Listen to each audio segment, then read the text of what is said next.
For Telesur, I'm Cody Weddle in Caracas, Venezuela. We begin in the United States and its legislative elections. Voting has already begun wrapping up in some states, with all eyes focused on the battle for the Senate. Analysts widely expect the House of Representatives to remain in Republican hands, but the Senate is anyone's game. Around 10 seats remain undecided.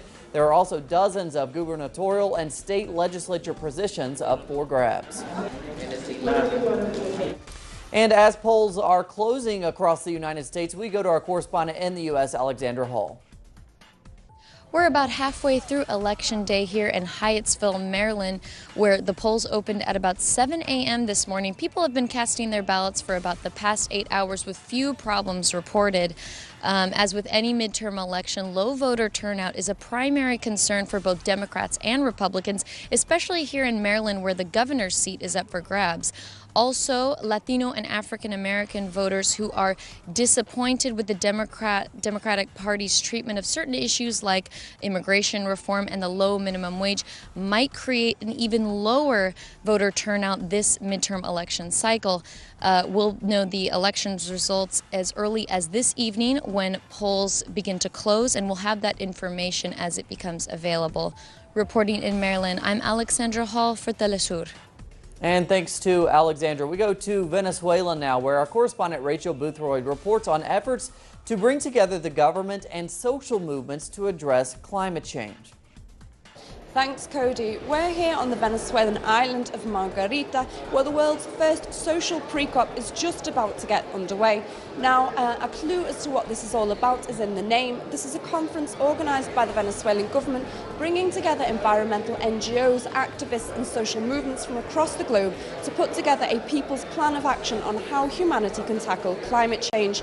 Now, the idea behind it is that Venezuela will take this people's agenda into the official United Nations Conference of the Parties, which is due to be held in Lima in Peru in December. And so what this social pre-COP really represents is an attempt to make sure that social movements have an impact and an influence on official UN climate change negotiations ahead of what will be a decisive year in 2015, when we will see a new global treaty on climate change adopted. I'm Rachel Boothroyd reporting for Telesur in Margarita, Venezuela.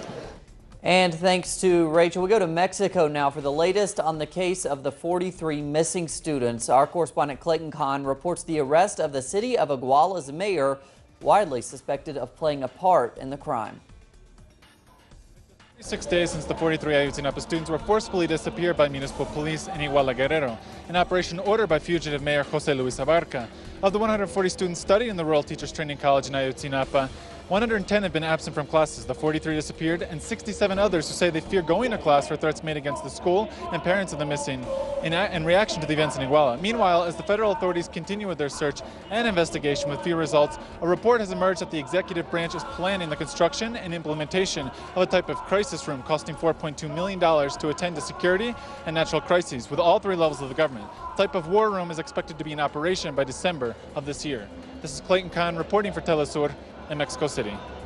And thanks to Clayton. And now to our correspondent in Quito, Ecuador, who brings us the latest on the bilateral meeting currently taking place between Ecuador and the United States.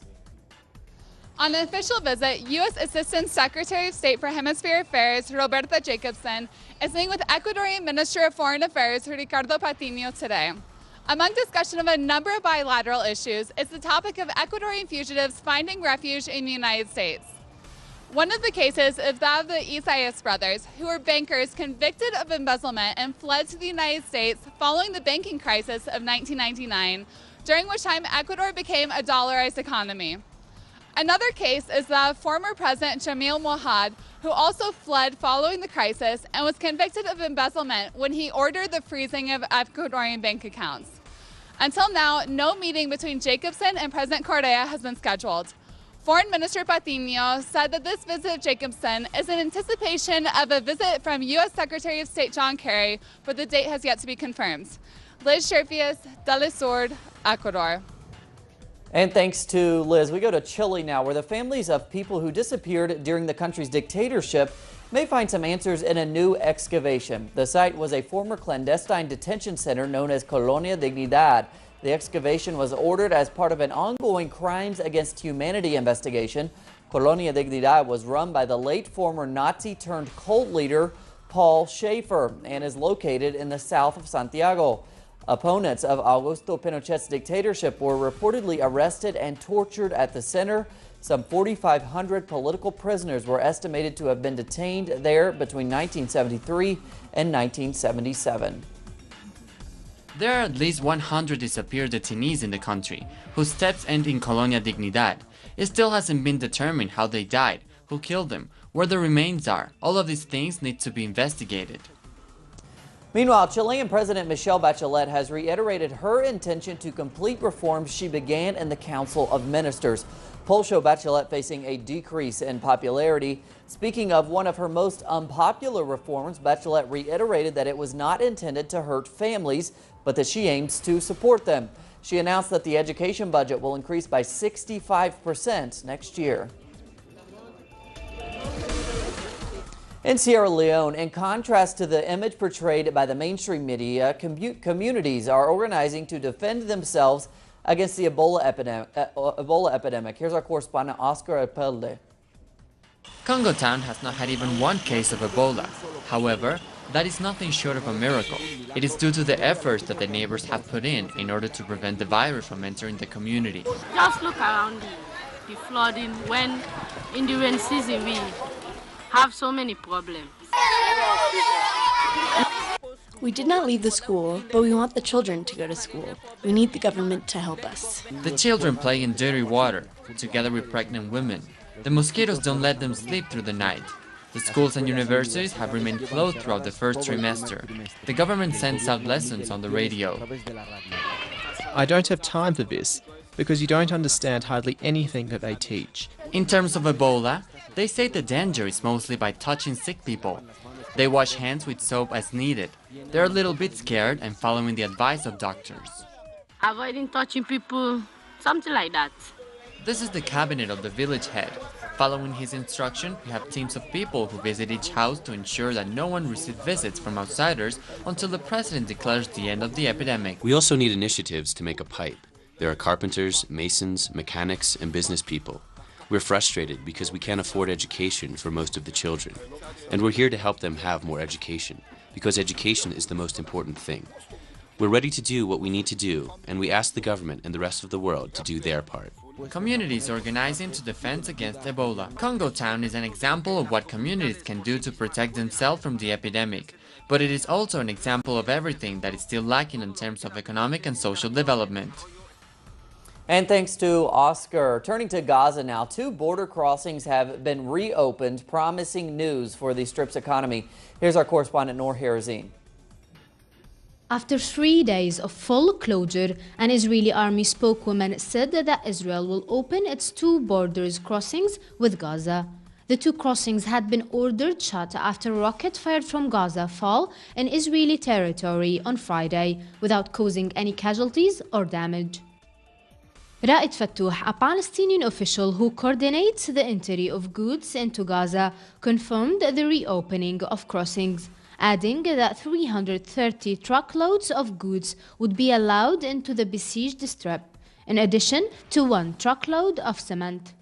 A ceasefire agreed between Israel and Palestinian factions took effect on August 26, ending a conflict that claimed 2,140 Palestinian lives, mostly civilians, and 73 on the Israeli side, most of them from the army.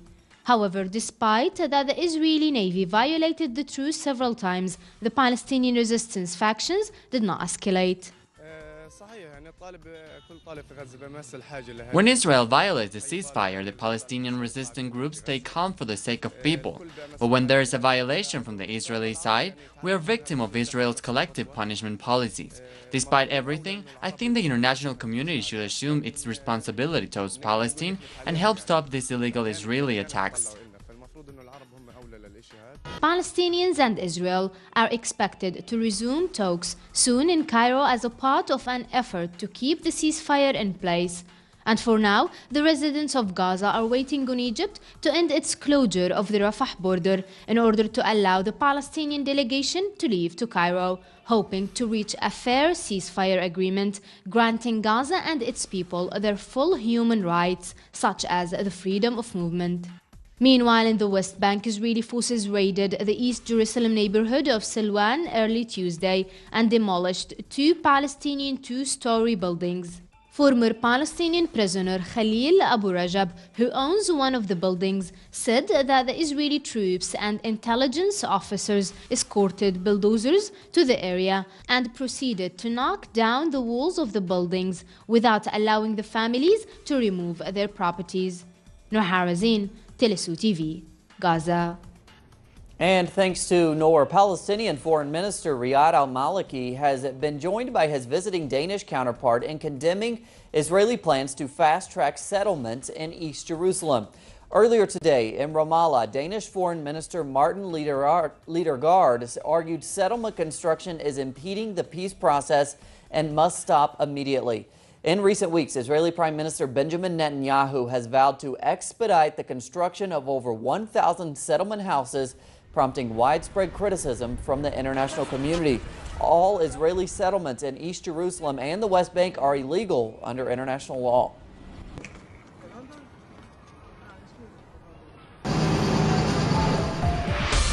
In Russia, thousands have rallied in solidarity with separatists in neighboring Ukraine. In Moscow, St. Petersburg, and other major cities, the flags of the two self-declared republics in Ukraine's east were flown by crowds of Russians. It was one of the largest popular displays of support for Ukrainian separatists in recent months. The solidarity rallies come amid larger marches held annually by nationalists across Russia. November 4th is observed by Russians as a day to remember the 7th century rebellion that saw Moscow freed from Polish invaders. And on a cultural note, for the first time ever, a North Korean art exhibition was held in London. Today, North Korea's embassy in London opened its doors to the public. The work of four prominent North Korean artists is on display, including paintings of scenes from both London and Pyongyang. The exhibition runs until Friday. Plenty more on those stories and others at our website, telesurtv.net/English. For Telesur English, I'm Cody Weddle. We'll see you right back here tomorrow.